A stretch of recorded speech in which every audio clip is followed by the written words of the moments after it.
Dear students, welcome to MKS doctor zone. हम discuss कर रहे थे Langman embryology chapter number 10 development of axial skeleton, और इस वीडियो में हम डिस्कस करने जा रहे हैं development of ribs and sternum. अगर आप लोग इस डायग्राम पर फोकस करें तो ये वाली जो बोन नज़र आ रही है, this bone is called sternum bone, और ये जो पीछे से स्ट्रक्चर आ रहा है और इस स्टर्नम के साथ अटैच हो रहा है, पीछे क्या है, पीछे वर्टिब्रा है, वर्टिब्रा से जो एक स्ट्रक्चर आ रहा है और आकर स्टर्नम के साथ अटैच हो रहा है, डेट इज कॉल्ड रिब्स।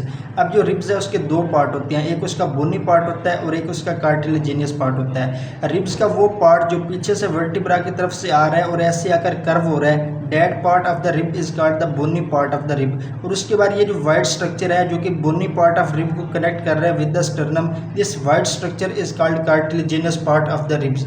तो वो ये कह रहा है कि जो द बोनी पार्ट है जो रिब्स का, वो डिराइव होता है फ्रॉम द स्क्लेरोटोम। अब स्क्लेरोटोम क्या चीज़ है? ये जो मैं स्ट्रक्चर बना रहा हूँ, this one is the endoderm, ऊपर ये वाली जो है this one is the ectoderm, यहाँ पर ये नोटोकॉर्ड है, इसके ऊपर ये न्यूरल ट्यूब है और इसके साइड पर ये है पार एक्सियल मेसोडर्म। अब ये जो पार एक्सियल मेसोडर्म है ये फर्दर डिफरेंशिएट होता है इनटू द सोमाइट्स। अब सोमाइट्स में से ये वाला उसका वेंट्रल सरफेस है, ये उसका डोर्सल है। ये जो वेंट्रल सेल्स होते हैं सोमाइट्स के, उन्हें हम बोलते हैं स्क्लेरोटोम्स।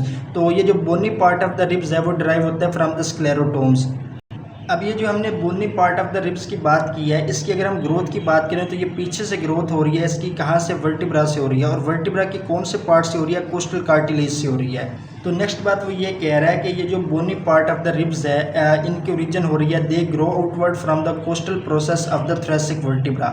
अच्छा, यहाँ तक तो हमने बात कर ली बोनी पार्ट ऑफ द रिब्स की कि वो कहाँ से ड्राइव होती हैं, वो होती हैं फ्रॉम द स्क्लेरोटोम। अब हम बात करते हैं कि जो हमने कोस्टल कार्टिलेज की बात की थी, ये वाइट वाला जो स्ट्रक्चर हमने डिस्कस किया था जो कि बोनी पार्ट ऑफ द रिब्स को कनेक्ट कर रहा था विद द स्टर्नम, इस वाइट वाले स्ट्रक्चर को हमने कहा था कोस्टल कार्टिलेज। अब हम ये बात डिस्कस करते हैं कि ये जो कोस्टल कार्टिलेज है ये कहाँ से ड्राइव होता है।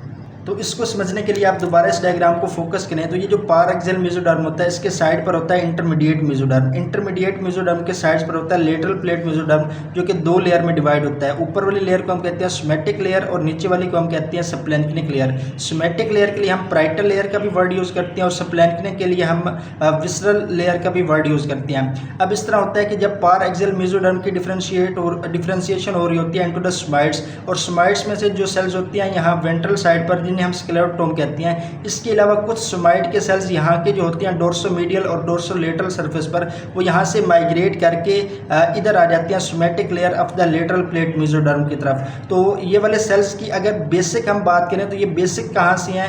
बेसिक पर ये सेल्स हैं तो ये स्क्लेरोटोम्स ही, और कहाँ के हैं? ये हैं पार एक्सियल मेसोडर्म के स्क्लेरोटोम्स हैं, लेकिन ये वहाँ से माइग्रेट करके आए हैं लेटरल प्लेट मेसोडर्म की तरफ। और यहाँ पर एक इमेजिनरी बॉर्डर होता है between the paraxial mesoderm and the somatic layer of the lateral plate mesoderm. इस इमेजिनरी बॉर्डर को हम लोग बोलते हैं लेटरल सोमैटिक फ्रंटियर। अब अगली बात यह है कि अब अगर हम बात करें कि कोस्टल कार्टिलेज कहाँ से डेवलप हुए हैं, तो कोस्टल कार्टिलेज उन स्क्लेरोटोम से डेवलप हुए हैं जिन्होंने माइग्रेशन किया from the paraxial mesoderm towards the parietal layer of the lateral plate mesoderm. तो कोस्टल कार्टिलेज की ओरिजिन हो रही है स्क्लेरोटोम से। किन स्क्लेरोटोम से? जो माइग्रेट करके आए हैं पार एक्सियल मेसोडर्म से और उन्होंने क्रॉस किया है लेटरल सोमैटिक फ्रंटियर को, और वो आए हैं इन द प्राइटल या फिर somatic layer of the lateral plate mesoderm. वहाँ से हो रही है डेरिवेशन किसकी? कोस्टल कार्टिलेज की। तो यहाँ तक हमने डेवलपमेंट की बात कर ली कि रिब्स किस तरह डेवलप होती हैं, उनका बोनी पार्ट किस तरह डेवलप होता है और उनका कार्टिलेजिनियस पार्ट किस तरह डेवलप होता है। अब हम बात करते हैं कि स्टर्नम की डेवलपमेंट कैसे होती है। तो स्टर्नम की डेवलपमेंट को डिस्कस करने के लिए पहले हम ये देखते हैं कि स्टर्नम की डेवलपमेंट होती कहाँ से है। तो स्टर्नम की डेवलपमेंट भी यहाँ से होती है, प्राइटल लेयर या फिर somatic layer of the lateral plate mesoderm से स्टर्नम की डेवलपमेंट होती है। अब स्टर्नम की डेवलपमेंट इस तरह होती है कि सबसे पहले दो लॉन्ग बैंड्स बनती हैं जिन्हें हम बोलते हैं स्टर्नल बार्स। इस तरह दो लॉन्ग बैंड्स बनेंगे, उन्हें हम बोलेंगे स्टर्नल बार्स।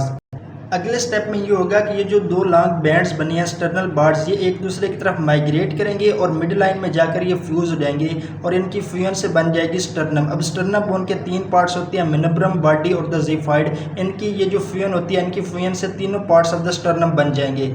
अगर आप लोग इस डायग्राम को फोकस करें तो ये दो हमें स्टर्नल बार्स नजर आ रहे हैं, लॉन्गिट्यूडनल बैंड्स, जिन्हें हम स्टर्नल बार्स बोलते हैं। अगले स्टेप में क्या हुआ कि ये जो स्टर्नल बार्स हैं एक दूसरे की तरफ माइग्रेट करके फ्यूज हो रही हैं। इनकी फ्यूजन से क्या बन रहा है? तीनों पार्ट्स ऑफ द स्टर्नम बन रहे हैं। ऊपर वाला जो पार्ट ऑफ द स्टर्नम है दिस इज कॉल्ड मिनब्रम, उसके बाद जो है that one is called the body of the sternum, और ये जो नीचे वाला है this one is called the xiphoid process of the sternum. तो यहाँ तक हमने रिब्स और स्टर्नम की डेवलपमेंट को डिस्कस कर लिया। अब हम मूव करते हैं टुवर्ड्स द क्लिनिकल डिफेक्ट, जिसमें सबसे पहले है सर्वाइकल रिब्स।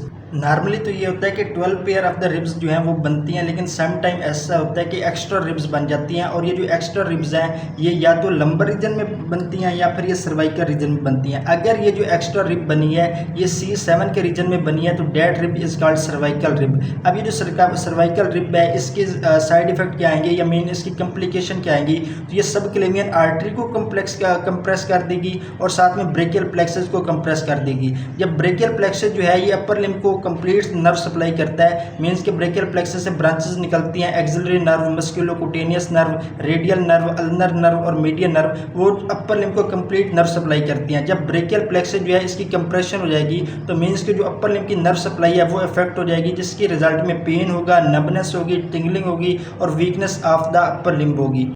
अगर आप लोग इस डायग्राम में फोकस करें तो यहाँ पर आपको C7 में एक एडिशनल रिब नजर आएगी, that is called cervical rib. तो यहाँ तक तो हमने रिब्स में डिफेक्ट देख लिए। अब हम स्टर्नम में डिफेक्ट देखते हैं। स्टर्नम के डिफेक्ट में सबसे पहला है क्लेफ्ट स्टर्नम। स्टर्नम की जब हम डेवलपमेंट डिस्कस कर रहे थे तो हमने देखा था कि 2 स्टर्नल बार्स बन रहे थे।